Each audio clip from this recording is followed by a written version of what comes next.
Dhurandhar movie review. Movie ఎలా ఉందో తెలుసుకోవాలంటే వీడియోని ఎండ్ వరకు చూడండి, మీకే అర్థమైపోతుంది.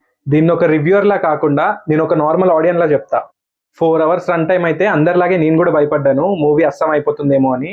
కానీ 4 hours రన్ టైం ఉంది కదా అని చెప్పి మీరు సినిమా బాగోదు అనుకోకండి, ల్యాగ్ అని మాత్రం అస్సలు అనుకోకండి. మీకు ఒక్క నిమిషం కూడా బోర్ కొట్టదు. ఇంటర్వెల్ ట్విస్ట్ కి సగం నేను ఎక్కడికో వెళ్ళిపోయాను. క్లైమాక్స్ చూసాక మాత్రం పిచ్చెక్కిపోద్ది బ్రో. ఫస్ట్ పార్ట్ లో మూవీని ఎక్కడైతే స్టాప్ చేశారో అక్కడ నుంచే మళ్ళీ మూవీ కంటిన్యూ అవుతుంది. అలాగే మన హీరో ఫ్లాష్ బ్యాక్ కూడా చూపిస్తారు.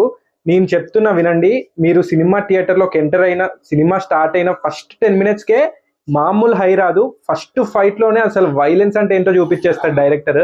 మీరు ఫస్ట్ పార్ట్ ఇంకా చూడలేదు అంటే వెంటనే చూసేసి నెక్స్ట్ మినిట్ దీనికి టికెట్ తీసుకోండి, లేకపోతే మీరు లైఫ్ లో ఒక మంచి సినిమాని మిస్ అయిపోతారు. మూవీ నాకు నచ్చిందా లేదా అంటే మాత్రం బ్రో చెప్తున్నా, వెంటనే టికెట్ బుక్ చేసుకో, థియేటర్కి వెళ్ళిపో. ఫస్ట్ పార్ట్ లో ఒక సీన్ ఉంటుంది మన ముంబైలో జరిగిన అటాక్ గురించి. అది చూసాక నీకు ఎంత కోపం వస్తుందో ఈ మూవీలో కొన్ని సీన్స్ చూస్తే నీకు అంత సాటిస్ఫాక్షన్ వస్తుంది.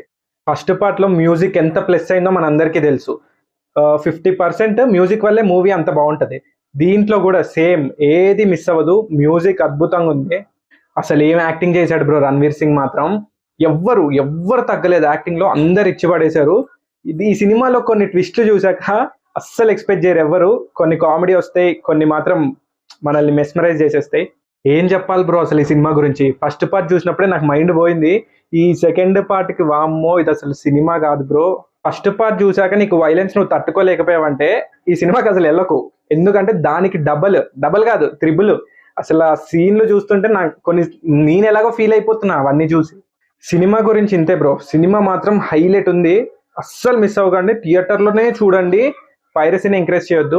అలాగే ఇవన్నీ కాకుండా ప్రొడక్షన్ గురించి మాట్లాడాలి. అసలు ప్లానింగ్ ఏంటి బ్రో? ఇంత పెద్ద సినిమా తీస్తున్నప్పుడు మినిమం ప్లానింగ్ ఉండాలి. ఫస్ట్ తెలుగు ఇంకా తమిళ్ డబ్బింగ్ మూవీస్ రిలీజ్ కాలేదు ప్రీమియర్స్ కి. అలాగే సరే అని హిందీ బుక్ చేసుకున్నా. హిందీ కూడా 2 hours లేట్ వేశారు. అసలే 4 hours మూవీ, 6 hours నేను థియేటర్లోనే ఉన్నా. పాయింట్ ఆఫ్ టైం కి నాకు పిచ్చిలు వేసిపోయింది. ఇంకేం సినిమా చూస్తా, వెళ్ళిపోదాం అనుకున్నా. కానీ అప్పుడే స్టార్ట్ చేశారు. బట్ సినిమా చూసాక నా మైండ్ అంతా మారిపోయింది. సినిమా మాత్రం అసలు ఈ అమ్మ ఏం చెప్పాలి అర్థం కావట్లే. వెంటనే చూసే రేపు ఉస్తాద్ భగత్ సింగ్ మూవీ రివ్యూ కూడా పెడతా.